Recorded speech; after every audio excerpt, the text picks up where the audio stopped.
Breaking news చూస్తున్నాం. Polling కేంద్రం వద్ద హైదరాబాద్ బీజేపీ అభ్యర్థి మాధవిలత హల్చల్ చేశారు. ఓటు వేయడానికి వచ్చిన ఓటరు ముఖం చూపిస్తేనే ఓటు వేయించాలని అధికారులకు హుకుం జారీ చేశారు. ఈ క్రమంలో ఆమె పోలింగ్ సిబ్బందితో వాగ్వాదానికి దిగారు. పలువురు ఓటర్ల ముఖాలను స్వయంగా ఆమె తనిఖీ చేశారు. మాధవిలత తీరుపై పలువురు ఓటర్లు ఆగ్రహం వ్యక్తం చేశారు. పోలింగ్ కేంద్రంలో అభ్యర్థికి ఏం పనంటూ ప్రశ్నించారు. దీంతో బలక్పేట ఠాణాలో మాధవిలతపై బాధితులు ఫిర్యాదు చేశారు. ఓటర్ల పట్ల ఆమె అనుచితంగా వ్యవహరించారంటూ బాధితులు ఆరోపించారు.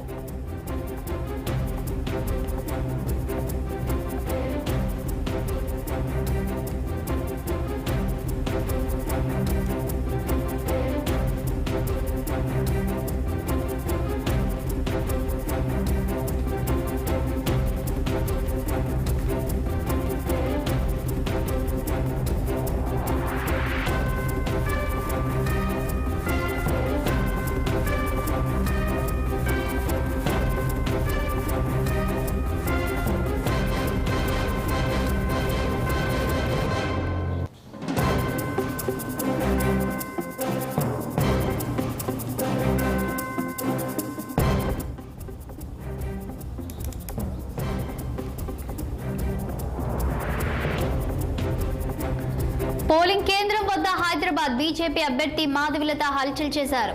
ఓటు వేయడానికి వచ్చిన ఓటరు ముఖం చూపిస్తేనే ఓటు వేయించాలని అధికారులకు హుకుం జారీ చేశారు. ఈ క్రమంలో ఆమె పోలింగ్ సిబ్బందితో వాగ్వాదానికి దిగారు.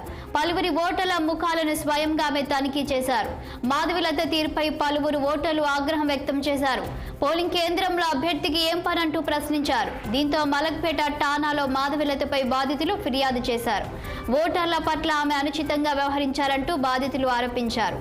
ఇక దీనిపై మరింత సమాచారం మా ప్రతినిధి నిర్మల అందిస్తారు. నిర్మల, చెప్పండి. బీజేపీ అభ్యర్థి మాధవిలతపై ఇప్పటికే పోలీసులు అయితే కేసు నమోదు చేశారు. దీనికి సంబంధించి మీ వద్ద ఉన్న సమాచారం ఏంటి?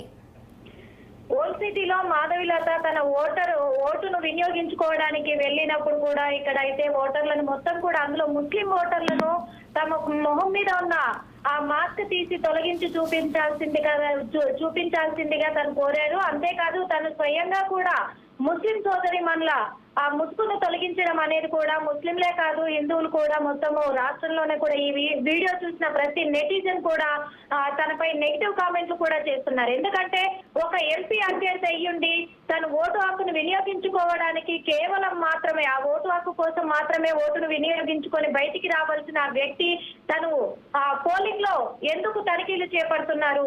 అలాగే ఆ పోలింగ్ లో తనిఖీలు చేపట్టడమే కాదు, ఇప్పుడు పోలింగ్ అధికారుల ట్యాగ్ ను కూడా తను మెళ్ళో వేసుకోవడం అనేది కూడా నేరం అని కూడా నెటిజన్లు అయితే కామెంట్ చేస్తున్నారు.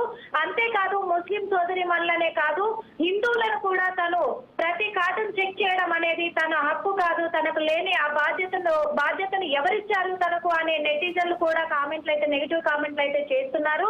అంతేకాదు ఇప్పుడు తనని అసలు పోలింగ్ బూత్ లో తను ఉండడం అనేది నేరము, అదే కాకుండా తను అలా చెక్ చేయడం అనేది నేరం కాబట్టి తను అలా అందరికీ కూడా మీరు కార్డు చూపించి నాకు మొహం చూపించి మీరు ఓటు వేయాలి అనడం కూడా అది తప్పు అనే ఉద్దేశంతో కూడా అందరు నెటిజన్లు కూడా కామెంట్లు పెడుతున్నారు. ఎందుకంటే అది అధికారులు తనిఖీ చేయాల్సిన ఆ ప్లేస్ లో తను ఎందుకున్నారు? ఒక ఎంపీ అభ్యర్థి అంటే అభ్యర్థిగా ఇప్పుడు పోటీ చేస్తున్న రాజకీయ నాయకులు ఎవరికి కూడా అలా అవకాశం లేదు, అలా చేయకూడదు అనేది రూలు.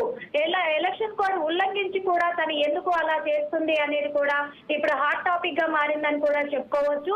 కానీ ఏది ఏమైనప్పటికీ మరి మాధవిలత చేసేది అది అది నిజం, అది కరెక్టా రాంగా అనేది కూడా మరి పబ్లిక్ కానీ గవర్నమెంట్ కానీ తేల్చాల్సి ఉంది అనేది కూడా చూడాలి. చాలి. Thank you Nirmala.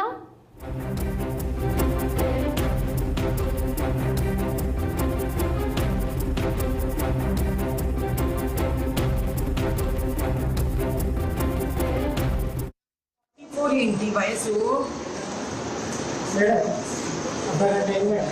ఉన్నాక డిలీట్ అయిందనేసి కాంటాక్ట్ చేసాను.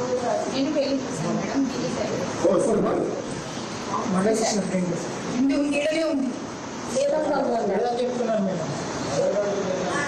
ఇది తీసుకొని ఇంట్లో ఫైండ్ అవుట్ అవ్వదు. దీని ఫోటో తీసుకోండి, కలుపుకోవాలి మేడం. చెక్ చేస్తున్నాను మేడం.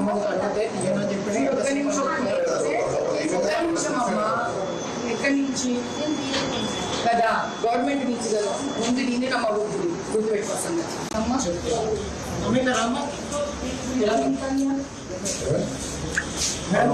ये तो 38 है, आप 38 की कहाँ है? उठाइए आप। माँ चलिए अम्मा। ये कौन है? आप कौन है? आपका दूसरा आधार कार्ड है आपका? ये क्या है?